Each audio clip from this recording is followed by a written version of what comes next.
নমস্কার বন্ধুরা, সবাই কেমন আছো? আশা করছি সবাই ভালো আছো। তো আজকে আমি ডালের বড়া করব। দুই ধরনের ডাল নিয়েছি, খেসারির ডাল নিয়েছি আর অ্যাঙ্কর ডাল নিয়েছি। সেগুলোকে ভালোভাবে ধুয়ে আমি একটু ব্লেন্ড করে নিয়েছি, কিছুক্ষণ রেখেছিলাম। তারপর আমি আড়া আড়া করে ব্লেন্ড করে নিব। এর উপরে আমি লবণ দিয়েছি, হলুদের গুঁড়ো দিয়েছি, মরিচের গুঁড়ো দিয়েছি, পেঁয়াজ কুচি দিয়েছি, কাঁচামরিচ দিয়েছি, সব একসাথে ভালোভাবে মেখে নিচ্ছি। মেখে আমি তার উপরে একটু পরিমাণে বাড়িয়ে দেব চাট মশলা, আর খুব সামান্য একটু ময়দা দেব। দিয়ে তারপর আমি খুব ভালোভাবে মেখে নেব।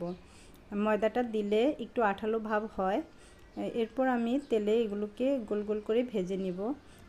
তো এভাবে আসলে ডালের বড়া করলে ডালের বড়াটা খুব মুচমুচে হয়। এগুলো চায়ের সাথে বিকালবেলা খেতেও ভালো লাগে, আবার ভাতের সাথেও খেতে ভালো লাগে। তো এভাবে আপনারা করে খেয়ে দেখবেন, আপনাদের কাছেও ভালো লাগবে।